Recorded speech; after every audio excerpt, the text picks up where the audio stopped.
Our base file is ready. We will follow step number 2, which is block massing complete internal shell development as per exact layout.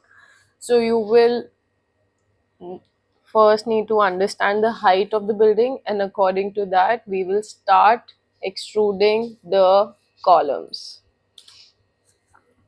So I can check my file as well. So these are the columns marked.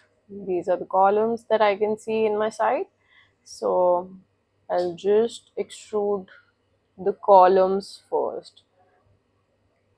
So we will make 3D like actually buildings are built. First the columns come up and then we will create the beams.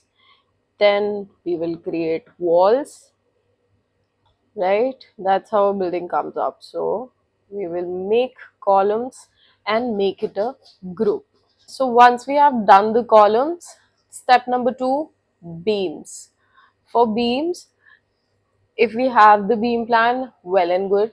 If we do not have the beam plan, which is most of the cases in our office, so what we will do is, number 1, the site videos. So we will refer the site videos and we will get the heights from the site itself.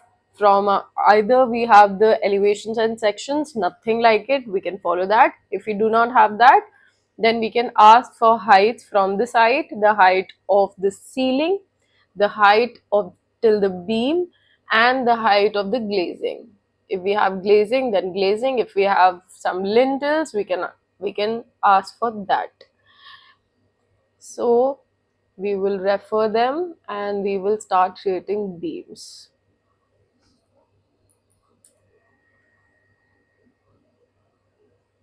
Make every beam a group. Do not leave any geometry outside any group.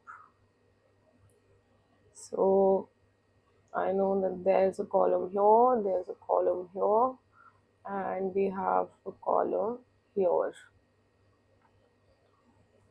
So I have made this according to the site, the videos, and from all the data that I have. Once I create the whole shell, it looks something like this.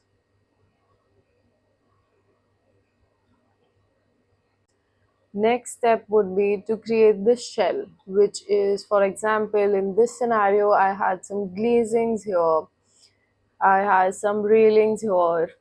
So I will complete this shell. After this is done, I will extrude my walls also, but in all my walls will be in one group, so that they are not editable outside the group. You can make it as individual walls also. All the connected walls can be in one group, that's fine, but all the geometry has to be in group. There can't be any geometry which is just lying there, for example this one. So I will just click it and make it one group. My flooring will be one group. If I have a passage here, I will turn it into one group. I have a passage here, I will make it as another group, so that if I edit this passage, this does not affect any of my other geometries. So I will select this area and this is one group. I had this level here, so this I've taken along with this flooring, but I've created it as a group inside it. So this is my shell now. I have glazings, columns, beams, my walls, and my flooring as individual groups. If I have a mezzanine level here, I've put that as well. So my shell is complete.